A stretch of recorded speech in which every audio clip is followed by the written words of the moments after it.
এই রিয়াজ শোন। হ্যাঁ ভাই বলো। তোর চার মেয়ে তো বিয়ে দেওয়ার মতো হয়ে গেছে। হ্যাঁ ভাই। তাহলে বিয়ে দিচ্ছিস না কেন? বিয়ে দেবে কি করে? তোমার তো বিয়ে বা কি করবে? আর ও তো নিজেই তো মোটে খেতে পায় না। কিন্তু একটা কথা ভেবে দেখেছি, ও যদি 4 মিনিট বিদ দেয় তাহলে তো এবার তো জামাই পার হয়ে যাবে। মানুষ পারেও বটে, এদিকে শোবার জায়গা নাই, আবার পরপর 4 মেয়েই বসে আছে। দেখ ভাই, এসব নিয়ে তোদেরকে ভাবতে হবে না। উপরবেলা আমাকে যেমন 4 মেয়ে দিয়েছে, তাদের ভাবনা সেই ভাবছি। কিন্তু যাই বলিস ভাই, ও কষ্ট করে হলেও 4 মেয়েকে লেখাপড়া শিখেছে। কি গো, মন খারাপ করে বসে আছো কেন?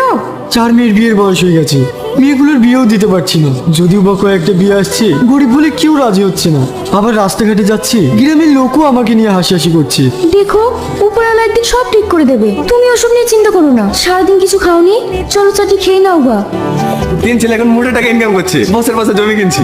হ্যাঁ, তোর তো এখন সেই ব্যাপার। কিন্তু ছোট ভাইটার দিকে একবার তাকা, 4 মেয়ে বিয়ের বয়স হয়ে গেছে, বিয়ে দিতে পারছে না। তুই একটু দায়িত্ব নিয়ে বিয়েটা দিয়ে। আমি কেন ওর মেয়ের বিয়ে দিতে যাবো? তার মেয়ে সে দেবে।